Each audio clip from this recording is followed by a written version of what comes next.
शब्दयात्री सादर करत आहे कथाबीज.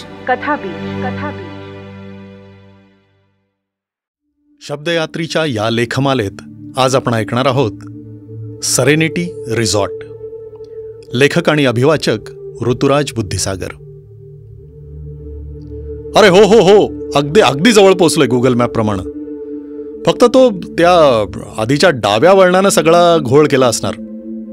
हो हो हो, डाउनलोड केलाय मॅप. हो, आलो अगदी 10 मिनिटात पोहोचतोय.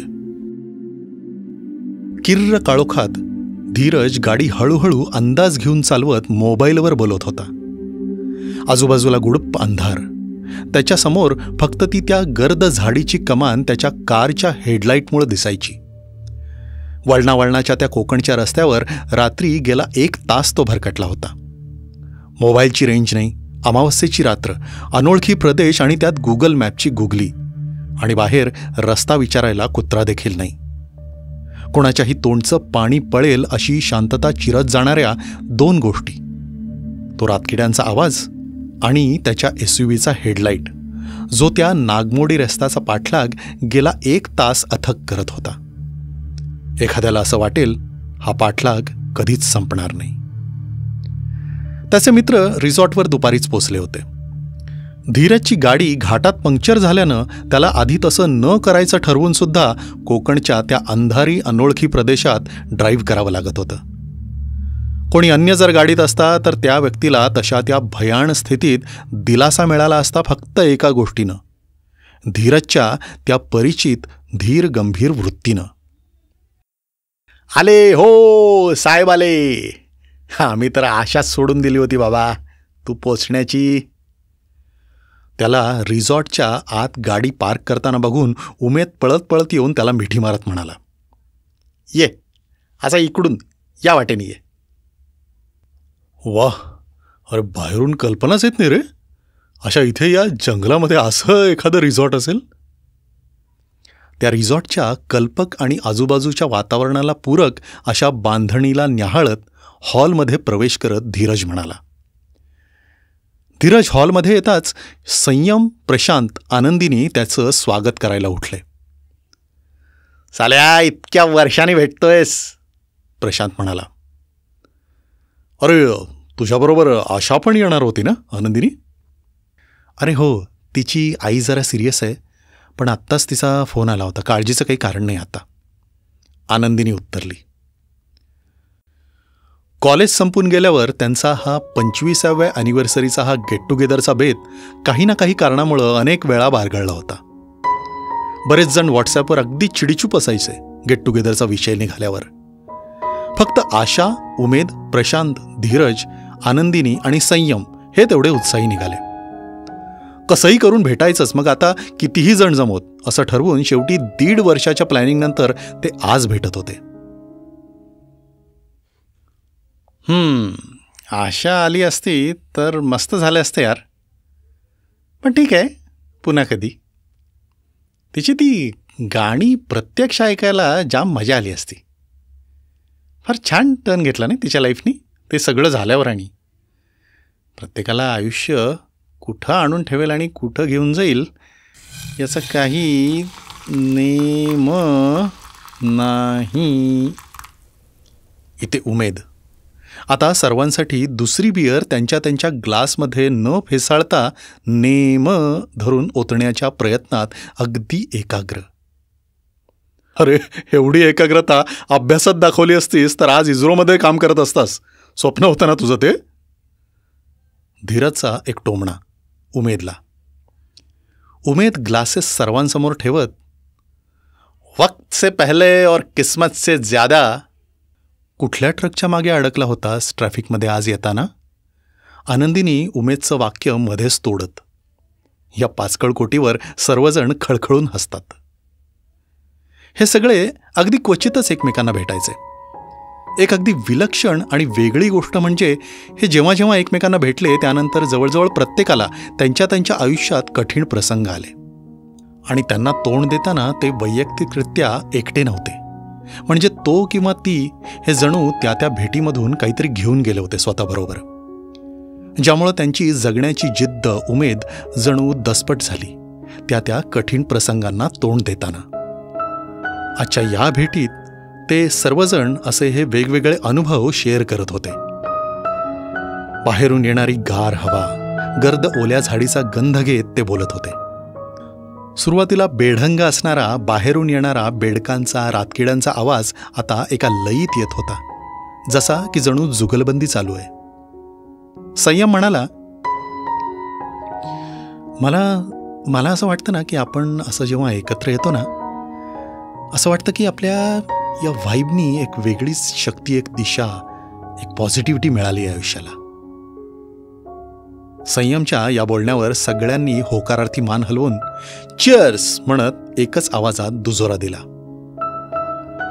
इतका वेळ शांत बसलेल्या प्रशांतला आनंदिनीनं विचारलं, अरे तू बोल ना, एक विचारू, कसं सावरलं स्वतःला त्या सगळ्यातून?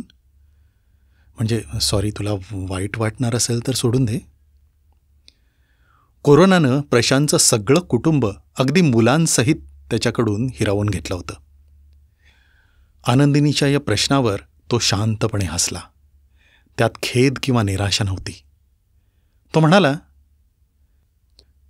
झालं असं की अगदी संयमच्या शेरोशायरीच्या भाषेत बोलायचं तर, रंज से खूगर हुआ इंसान तो मिट जाता है रंज, मुश्किलें मुझ पर पड़ी इतनी के आसा हो गई.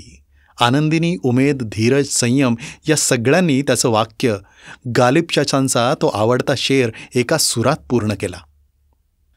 आनंदबाई म्हणाली, खरोखर रंज म्हणजे दुःखाचा अतिरेक झाला तर मग नंतर सगळं काही सुकर, सोपं आणि आसा वाटायला लागतं. आणि मग सहन करणं हे शब्दच नाहीसे होतात, नाही का? आणि उरतो तो स्वीकार, आनंदानं स्वीकार, नकारात्मक नाही. असा स्वीकार ज्यात आशा असते, नवीन उमेद, शांतता, धैर्य, सगळं काही असतं. त्यालाच म्हणतात ना सरेनिटी.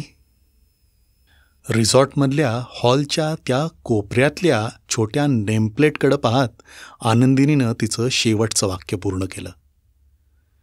हे बाई, तू पण आता त्या बाहेरच्या विद्वानांना सामील होतेस का तत्वज्ञानाच्या चर्चेमध्ये? धीरजनं तिचा पाय खेचत मिश्किलीनं विचारलं. बाहेरच्या बेडकांचा आवाज आता हळूहळू मंदावत होता. गप्पा रंगत रंगत पहाटेचे 4:30 कधी झाले कुणालाच कळलं नाही. चला आता झोपायला हवं थोडं तरी. मी कुठल्या खोलीत जाऊ? प्रशांत म्हणाला.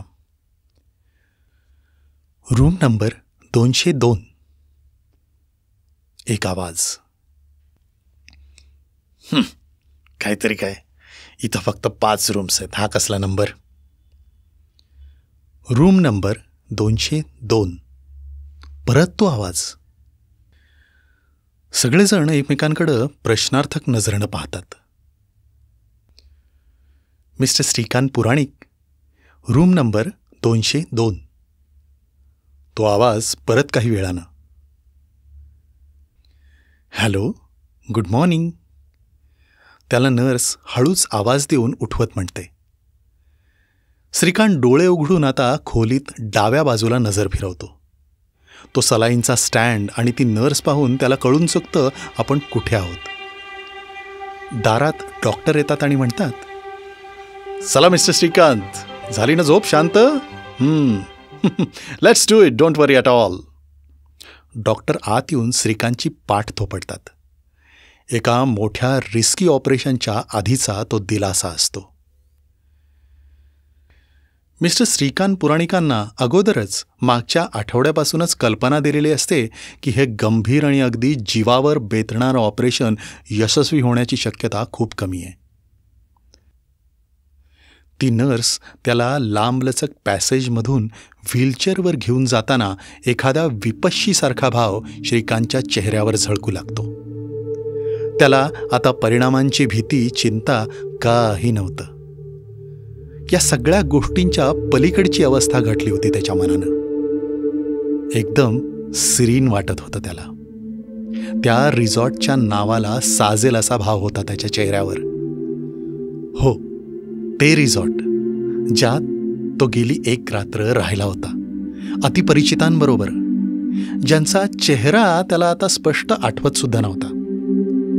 फक्त आठवत होता तो संवाद, त्या गप्पा आणि तो शेवटचा शेर. ऑपरेशन थिएटरच्या बेडवर त्याला पहुडण्यासाठी ती नर्स मदत करताना म्हणाली, तुम्ही तर एकदम छान फ्रेश दिसता श्रीकांतजी.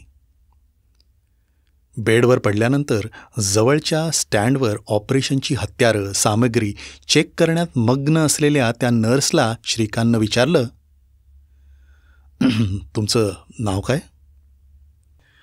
शांतपणे वळून स्मितहास्य करत ती उत्तरली, माझं नाव?